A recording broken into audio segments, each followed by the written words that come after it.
Praise Lord, shalom, this is profit Sharon and rise the prophetic generation में मैं फिर एक बार आपका स्वागत करता हूं और उम्मीद करता हूं कि आज जैसे प्रभु की आत्मा हमसे बात करने वाली है, वचन से हम बात करने वाले हैं, प्रभु आपके हृदय को, आपके जीवन को पूरी तरह से परिवर्तित करेगा। आपका जीवन वैसे नहीं रहेगा जैसे आज तक है। प्रभु एक नए बदलाव को आपके जीवन में लेकर आने वाला है। आपकी परिस्थिति को, आपकी सिचुएशन को, आपके जीवन को प्रभु का आत्मा इसी वक्त बदलने जा रहा है ना। आज हम जिस विषय में बात करने वाले हैं उसका नाम है आत्मा में प्रार्थना कैसे करना है। हालेलुया। काफी सारे लोग जो है मुझे इस बात का सवाल पूछते हैं कि ब्रदर आई एम प्रेइंग, मैं प्रार्थना कर रहा हूं लेकिन मुझे प्रार्थना करते समय प्रभु की उपस्थिति का अनुभव नहीं होता है। मैं प्रार्थना करता हूं लेकिन मुझे उस तरीके के अलौकिक सामर्थ्य फिर सुपर नेचुरल है ना, सुपर नेचुरल का किसी भी प्रकार से मुझे अनुभव नहीं प्राप्त होता है। मेरे एटमॉस्फेयर में कोई बदलाव नहीं है। जब मैं प्रार्थना करता हूं मेरा मन यहाँ वहां भटकता रहता है। ऐसा क्यों होता है? उसका रीजन ये है कि शायद आप जो प्रार्थना कर रहे हो, शायद आप जो आराधना कर रहे हो, अभी भी शारीरिक तौर पे कर रहे हो। आपने अभी तक अपने आप को प्रभु के हाथों में पूरी तरह से समर्पित नहीं किया है और शायद पवित्र आत्मा ने अभी तक आपके बुद्धि, आपके प्राण, आपके आत्मा और शरीर के ऊपर पूरी तरह से नियंत्रण और कंट्रोल नहीं लिया है।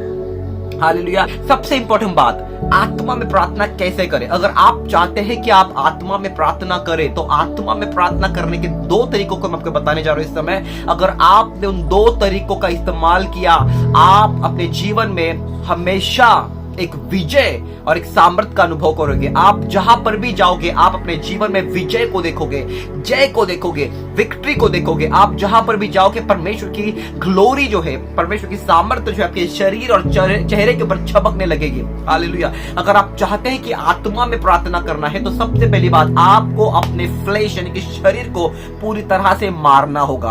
अभी वो कैसे करना है ब्रदर? वो शरीर को कैसे मारना है प्रॉफिट जी?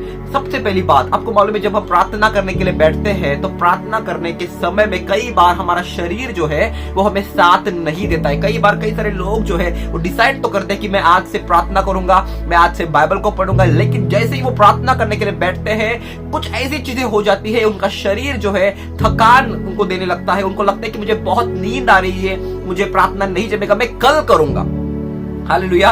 उनका शरीर जो है उन्हें कमजोर बना देता है। सबसे पहली बात, आत्मा में अगर प्रार्थना करना है आपको आत्मा के द्वारा, सामर्थ्य के द्वारा अपने शरीर पर जय प्राप्त करना है। हालेलुया। इसलिए जब आप बाइबल में देखते हैं कि जब भी यीशु मसीह प्रार्थना करने के लिए पहाड़ पर जाते थे, अपने साथ चेलों को लेकर जाते थे और कई बार ऐसा हुआ है कि चेले जो है वो सो रहे थे और यीशु मसीह उनके पास आकर क्या बोलता है मालूम है कि क्या तुम एक घड़ी भी मेरे साथ जाग नहीं सके? सबसे पहली बात यह है कि प्रार्थना करने के लिए सबसे बड़ी और सबसे खतरनाक जो स्पिरिट काम करती है वो है फ्लैश की स्पिरिट। वो शारीरिक स्पिरिट जो है वो आपको प्रार्थना करने से रोकती है। आपको वो नींद लाएगी, आपको याद दिलाएगी कि आपको कुछ अलग काम करना है, आपको याद दिलाएगी किसी को आपको फोन करना है, कोई तो आपके फोन का इंतजार कर रहा है, किसी को आपको काउंसलिंग देना है, कहीं पर आपको प्रार्थना के लिए जाना है। ध्यान से सुनना, अगर आपका जीवन प्रार्थना का जीवन नहीं है और फिर भी अगर आप सेवकाई के लिए भागदौड़ कर रहे हैं तो मैं आपसे कहना चाहता हूं कि सबसे पहले अपने आप को परमेश्वर के समय के अनुसार अधीनता में लेकर आओ, फिर जाके दूसरों के लिए प्रार्थना करो। जी हाँ, बिल्कुल, ये राइज द प्रोफेटिक जनरेशन है। ये कोई साधारण जनरेशन नहीं है, ये प्रोफेटिक जनरेशन है, ये भविष्य वक्त के जनरेशन है। और सबसे पहली बात ये है, मुझे एक चीज का पता है कि जो मैं लोगों को सिखाता हूं सबसे पहले मुझे उस बात को करना बहुत जरूरी है। कई सारे लोग जो है गुप्त में प्रार्थना करने के बजाय लोगों के बीच में प्रार्थना करना उनको पसंद आता है। मैं आपको कहना चाहता हूं, ध्यान से सुनना, जितना आप गुप्त में परमेश्वर की आराधना करते हो, गुप्त में अपने कमरे को बंद करके प्रभु के चरणों में बैठकर वचन को पढ़ते हैं, प्रार्थना करते हैं, आराधना करते हैं, उतना ही परमेश्वर जो है, आप जब चार लोगों के बीच में जाते हो परमेश्वर की आत्मा की सामर्थ्य आपके द्वारा बहने लगती है। Hallelujah, praise the Lord. तो आत्मा में प्रार्थना कैसे करने? सबसे पहली बात, अगर आप चाहते कि आप आत्मा में प्रार्थना करें, अपने आप को एक कमरे में बंद कर लीजिए। संसार और संसार की बातों को अपने जीवन से दूर कर लीजिए। सोशल मीडिया, लोगों से बात करना, लोगों से मिलना, लोगों के साथ कन्वर्सेशन करना, कई सारे मुद्दों को लेकर चर्चा करना, वाद विवाद करना, इन सारी बातों को आपको छोड़ना होगा। जिस समय आप इन बातों को छोड़ते हैं और अपने को एक रूम के अंदर बंद करते हैं कुछ समय के लिए, कुछ वक्त के लिए, अगर आपके पास समय है, अगर आपके पास छुट्टी है, अगर आप जॉब करने वाले इंसान है, अगर आपको मालूम है कि आने वाले 2 दिन तक मुझे छुट्टी है, आप उन 2 दिन का इस्तेमाल कर सकते हैं अपने आप को प्रभु के हाथों में समर्पित करने के लिए। आप अपने जीवन को व्यस्त कर सकते हैं प्रभु के चरणों में। आप क्या कर सकते हैं, आपको क्या करना होगा, आपको ये करना है, आपके फोन के अंदर आपको फोन को हाथ ही नहीं लगाना है। आपको ना सोशल मीडिया इस्तेमाल करना है, ना यूट्यूब को देखना है, ना यहाँ की वहां की बातों को देखना है। आपको सिर्फ अपने आप को प्रभु के हाथों में समर्पित करना है। प्रभु से बोलना है कि प्रभु ये जो 2 दिन मेरे पास है, आज का दिन जो मेरे पास है, या फिर आज की रात जो है प्रभु मैं आपके हाथों में समर्पित करता हूं। ध्यान से सुना, जिस समय आप अपने शरीर को परमेश्वर के अधीनता में लेके आते हो, अपने शरीर को पवित्र आत्मा की अधीनता में लेके आते हो, उस वक्त कुछ ऐसा होता है जो सुपर नेचुरल तरीके से काम करता है। जी हाँ, आत्मा जो है शरीर के ऊपर कंट्रोल लेना शुरू कर देती है। Day by day, one by one शरीर की सारी कमजोरी जो है वो निकलना शुरू हो जाती है। प्रार्थना ना करने की जो आदत थी वो यीशु के नाम से जो है आत्मा के द्वारा वो टूट जाती है। जो चेन, जो शैतान के बंधन आपको प्रार्थना करने से रोकते थे, क्योंकि आपने अपने आप को प्रभु की अधीनता में लेकर आया, क्योंकि आपने प्रभु से कहा कि प्रभु मैं प्रार्थना करना नहीं जानता हूं, आप मेरी मदद करिए। पवित्र आत्मा आपकी सहायता करता है, पवित्र आत्मा आपकी मदद करता है, क्योंकि वो हमारा सहायक है, वो हमारा मदद करने वाला है। बाइबल में लिखा गया है कि हम नहीं जानते कि प्रार्थना किस प्रकार से करनी, लेकिन पवित्र आत्मा, thank you for the Holi spirit, पवित्र आत्मा जो है वो आपको मदद करता है प्रार्थना करने के लिए। हालेलुया।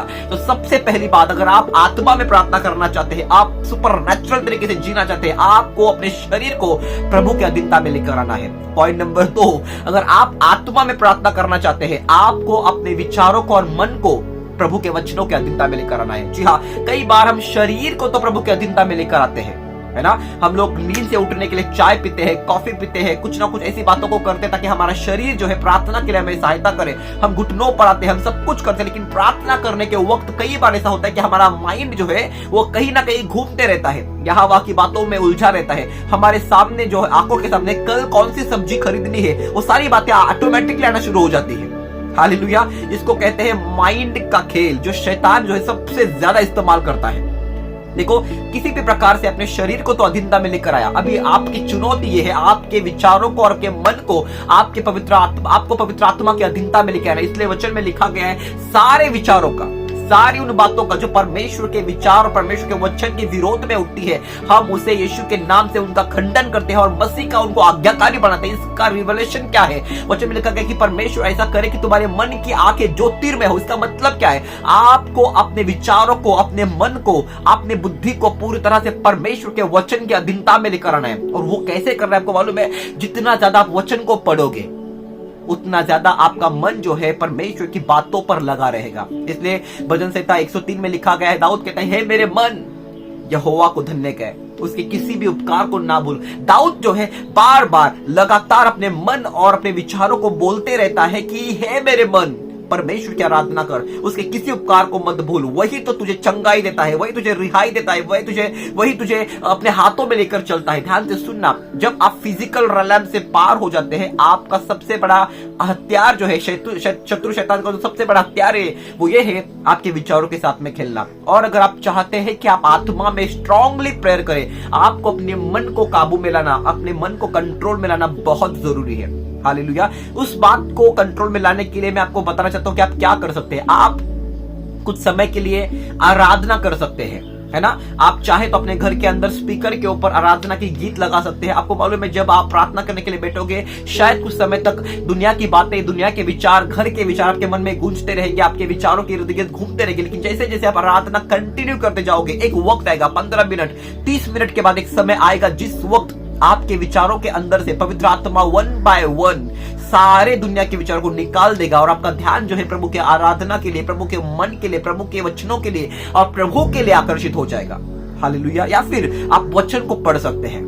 हालेलुया। ऐसा नहीं कि एक अध्याय को पढ़ा फिर बंद किया, नहीं, आप कंटिन्यूसली वचन को पढ़ सकते हैं। आप भजन संहिता को पढ़ सकते हैं। आपको जो किताब सबसे पसंद आती है, आप उस किताब को पढ़ सकते हैं। मेरी बाइबल की सबसे फेवरेट किताब है रोमियो की किताब, क्योंकि रोमियो की किताब के अंदर ऐसी बातों को लिखा गया है जिन बातों को पढ़ने के बाद कई बार शरीर और आत्मा के बीच के अंतर को मैं समझ पाया हूं। मैंने समझ लिया है कि शरीर के अनुसार चलना मतलब क्या है और आत्मा के अनुसार चलना मतलब क्या है। और जिस समय आपको इस बात का रेवलेशन पता चलता है कि आप जो चल रहे हैं वो आत्मा के द्वारा चल रहे हैं या शरीर के अनुसार चल रहे हैं, उसी वक्त आपका जीवन पूरी तरह से बदल जाता है।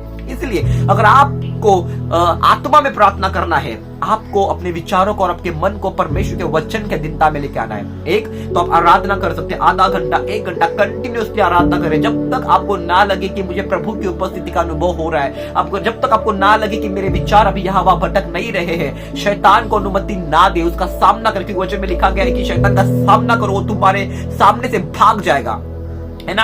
इसलिए अभी आपको अपने मन को पूरी तरह से कंट्रोल में लाना है, अपने हृदय को कंट्रोल में लाना है, अपने विचारों को कंट्रोल में लाना है। कुछ भी हो जाए, कुछ भी दुनिया में कुछ भी क्यों ना व्यतीत हो, आपको मालूम है जिस वक्त पवित्र आत्मा आपके हृदय और मन के ऊपर कंट्रोल लेता है ना, अगर कहीं पर कुछ भी गलत हो जाए, बॉम्ब ब्लास्ट भी हो जाए, मैं कहता हूं, तो भी आपका ध्यान जो है वहां पे आकर्षित नहीं होगा। बाइबल में कई बार मैंने पढ़ा है और कई सारे परमेश्वर के जनों के किताबों को मैंने पढ़ा है, वो कहते हैं कि जब भी पवित्र आत्मा ने उनके ऊपर नियंत्रण लिया, उनके घर की परिस्थिति जो उनके ऊपर हावी हो रही थी, जब पवित्र आत्मा ने उनके विचारों पर कंट्रोल लिया, उनके घर की परिस्थिति जो है पवित्र आत्मा के वजह से दूसरे स्थान पे आई और पवित्र आत्मा पहले स्थान पे आया। कई बार आज घर की परिस्थिति पहले स्थान पे होती है, पवित्र आत्मा दूसरे स्थान पे होता है। लेकिन जब भी आप कंटिन्यूसली प्रार्थना करते हैं, ऑटोमेटिकली जो है आपके खुद के विचार नीचे आने लगते हैं और प्रभु का आत्मा उसके ऊपर हावी होने लगता है। हालेलुया। तीसरी बात, आप क्या कर सकते हैं, आप कंटिन्यूसली अन्य भाषाओं में प्रार्थना कर सकते हैं। रेखा बाला बाशेनेगे देले बोखोरिये नामा, जैसे आप अन्य भाषा में प्रार्थना कर रहे हो, कंटिन्यूसली आप अन्य भाषा में प्रार्थना कर रहे हो। देखो 45 मिनट तक अगर आप कंटिन्यूसली प्रार्थना करते हैं, मैंने कई सारे प्रभु के जनों को इस बात को बोलते हुए सुना है और देखा है, और काफी बार मैंने स्टडी किया है कि जैसे अब आप प्रार्थना करते हो, आराधना करते हो, अन्य भाषा में प्रार्थना करते हो, 15 मिनट, 30 मिनट, 45 मिनट्स के बाद ऑटोमेटिकली जो है आप अन्य भाषा में बात करते करते परमेश्वर की सामर्थ्य को महसूस करना शुरू कर देते हैं। अन्य भाषा जो है one of the best deepest secret है कि प्रभु की उपस्थिति जल्द से जल्द आपके घर में उतर कर आए। जी हाँ, कई सारे लोग जो है इस सीक्रेट को जानते हैं, इस बात को जानते हैं, फिर भी वो करते नहीं है क्योंकि उनको कंटाल आता है। उनको लगता है अन्य भाषा में जब मैं प्रार्थना करूं, शैतान जो है अन्य भाषाओं के प्रति हमारे मन में कई बार गलत फहमी को डालता है कि जो भाषा मैं बोल रहा हूँ शायद वो भाषा में कई गलत भाषा को बोल रहा हूँ, शायद मैं अन्य भाषा बोलते वक्त प्रभु का अपमान तो नहीं कर रहा हूँ, शायद जो भाषा मैं बोल रहा हूँ उस भाषा को बोल तो रहा हूँ, लेकिन क्या मैं अन्य भाषा ठीक से बोल रहा हूँ? ध्यान से सुनना, जो बाप आपको रोटी देना जानता है, जो बाप आपको कपड़े देना जानता है, वो बाप आपके मुंह के द्वारा अन्य भाषाओं को बोलना भी जानता है। इसलिए जब आप अन्य भाषा में बात करते हैं उस समय आप क्या करते हैं, आप स्पिरिचुअल रिलैम्स को जो है ऑटोमेटिकली एक करके 1 बाय 1 ओपन करना शुरू कर देते हैं। ध्यान से सुनना, आप अन्य भाषा में जब प्रार्थना करने लगते हैं, धीरे धीरे step by step 1 by 1 15 minute, 30 minute और 45 मिनट्स के बाद ऑटोमेटिकली शायद उस समय जब आप प्रार्थना जब आप शुरुआत करोगे, शायद अन्य भाषा बोलते वक्त आप बोल तो रहे अन्य भाषा में, शायद उस समय आप अन्य भाषा में तो बोल रहे लेकिन आपके विचार कहीं और भटक रहे होंगे। कोई बात नहीं, कंटिन्यूसली बोलते रहो। जब पवित्र आत्मा आपके जबान के द्वारा नियंत्रण में लेता है, जबान एक ऐसी चीज है, याकूब की किताब में लिखा गया कि बड़े बड़े जहाज जैसे एक स्टीयरिंग व्हील के जरिए हिलाए जाते हैं, घुमाए जाते हैं, उसी प्रकार जीभ जो है, जबान जो है, हमारे शरीर को नियंत्रण कर सकती है। आप जब अन्य भाषा में कंटिन्यूसली प्रार्थना करते जाओगे 1 बाय 1 स्टेप बाय स्टेप, पवित्र आत्मा जो है आपके सर के बालों से लेकर पैरों के नाखून तक पूरा कंट्रोल ले लेगा।